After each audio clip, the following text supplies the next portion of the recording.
Olá pessoal, Dr. Roberto Galvão de volta aqui ao canal Nefrologista, hoje para um tema muito importante de interesse público, que é a dengue, uma verdadeira epidemia que está pegando o nosso país. Só em 2024, 3 milhões de casos, é um número bastante expressivo, e o que pouca gente sabe é que a dengue pode acometer os rins. Nesse vídeo eu vou falar por que isso acontece, quem são os pacientes que têm maior risco e como você deve lidar com essa situação. A dengue é uma doença classificada como uma arbovirose, quer dizer, uma doença viral transmitida por um inseto, no caso a Aedes aegypti, o mosquito da dengue, e esse vírus ele vai trazer sintomas muito típicos como febre alta acima de 38,5, dores musculares, dores articulares, cefaleia, dor de cabeça, enjoos, vômitos e ainda vermelhidão pelo corpo. O diagnóstico é feito pelo quadro clínico, ou seja, esses sintomas, mais a confirmação com a dosagem do antígeno NS1, além de outras alterações laboratoriais, como a contagem baixa das plaquetas e alterações do hematócrito. A chamada fase crítica, que as pessoas conhecem como dengue hemorrágica, acontece em média 18 meses após a primeira infecção e é uma forma muito mais grave que se caracteriza por queda da plaqueta, sangramentos, queda da pressão arterial, o paciente realmente fica muito mais grave, com necessidade de internação, muitas vezes precisando de UTI, suporte de transfusões, e aqueles que desenvolvem insuficiência renal acabam necessitando de hemodiálise. É nesse ponto do vídeo que eu vou falar da injúria renal aguda, das complicações renais da dengue, que ocorrem em torno de 3% de todos os casos.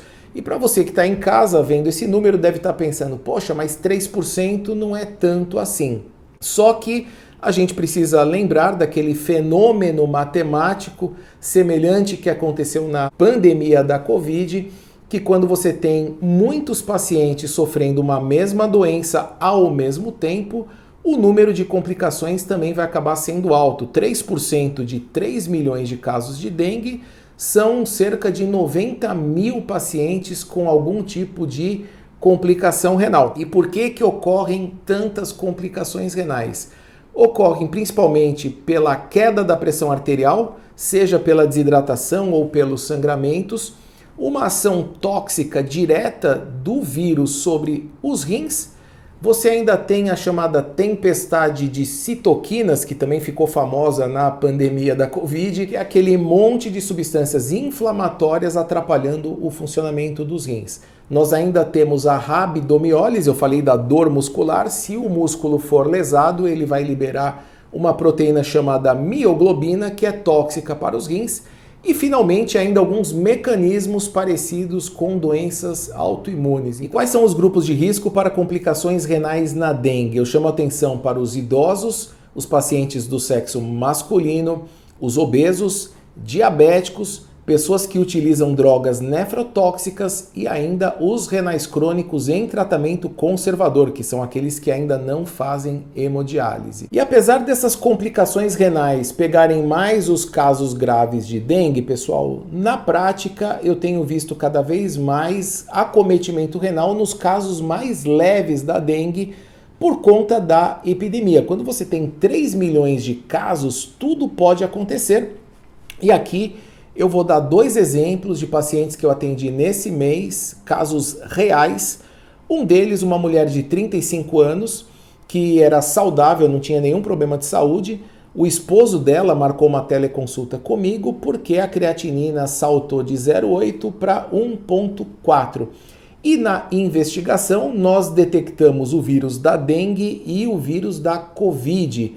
E esse é um dado importante, quando você tem 2 infecções concomitantes, ainda que num quadro leve da dengue, você pode ter mais complicação renal. Ela apresentou então uma elevação de 0,8 para 1,4, não foi uma alteração gravíssima, ela aliás está melhorando, não precisou ir para diálise, ela está bem, mas quando você tem 2 infecções ao mesmo tempo, esse risco de complicação renal aumenta bastante. Poderia ser dengue com Covid, dengue com gripe ou dengue com uma infecção bacteriana, mas fique de olho, se além da febre você também está com dor de garganta, com nariz entupido, espirrando, tossindo e tem a suspeita de ter levado uma picada do Aedes aegypti, fique de olho porque você pode eventualmente ter duas infecções paralelas. E o segundo caso é de um homem de 42 anos que ele não tem problemas graves de saúde, mas tem uma gastrite crônica, usa remédio para o estômago, está sempre ali com enjoo, de vez em quando vomita e ele apresentou dengue e esse sim acabou sendo internado não por injúria renal aguda, mas por uma outra complicação que a dengue pode trazer, que são os distúrbios hidroeletrolíticos. O sódio dele ficou bastante baixo, chegando a 126. O perigo do sódio baixo é alteração do sistema nervoso, sonolência, coma, convulsões. Sódio baixo pode matar um paciente e ele foi internado no hospital, recebeu reposição de sódio e no caso dele ele estava vomitando muito mesmo e aí por conta das perdas do sódio pelo vômito ele acabou tendo uma redução e é outro paciente que também está em recuperação. Eu estou investigando outras possíveis causas do sódio baixo, por isso que encaminharam para o nefrologista. E aqui eu chamo a atenção para a importância da nossa especialidade, a nefrologia, para acompanhar determinados pacientes com dengue, seja pela injúria renal aguda, seja pelos distúrbios de sais minerais, aqui no caso desse paciente o sódio, mas poderia também ter sido o potássio, que é o outro sal mineral que também pode baixar bastante, e ainda lembrar que da mesma forma que a COVID, as injúrias renais agudas mais graves, quanto mais grave, maior o risco do paciente desenvolver uma doença renal crônica, ainda que saia da hemodiálise, ainda que não precise dialisar, esses pacientes podem ficar com alterações permanentes da creatinina e do exame de urina. Então precisa sim, quem já teve dengue, em algum momento fazer uma consulta com o nefrologista para saber se está tudo bem. Falando de tratamento, para quem tem a forma mais grave, você deve ir para o hospital no caso de hemorragias, pressão baixa, vômitos intratáveis, alteração do nível de consciência. Qualquer dúvida que você tenha, procure um serviço médico de urgência para um suporte inicial. E para a forma mais comum da dengue, nós recomendamos a mesma coisa daquelas doenças virais que causam muita febre, que é repouso, hidratação e medicação sintomática. Sobre a hidratação, você deve aumentar a ingestão de água, água de coco, sucos, chás, isotônicos, gelatinas, tudo que contiver água vai ajudar você a combater a desidratação. Apenas chamar atenção para os casos onde há um vômito muito importante, lembrando daquele meu paciente que teve queda do sódio, você somente repor a água pode não ser uma boa estratégia e nesse caso nós recomendamos o soro caseiro, que nada mais é do que você pegar 1 litro de água, colocar uma colherinha de cafezinho com sal e uma colherona de sopa com açúcar. Você pode colocar o sabor que você desejar, pode ser com suco de laranja, pode ser com limãozinho espremido e tomar isso ao longo do dia para uma reidratação. Existem formas prontas no mercado como o Pedialite, que é uma garrafinha que já vem com um soro caseiro para você tomar, e ainda o Reidrate, que são sachês com sais minerais para você colocar na água e tomar. Apenas alerto para os pacientes renais que não são dialíticos e até para os dialíticos que o Reidrate e o Pedialite eles contêm potássio na composição.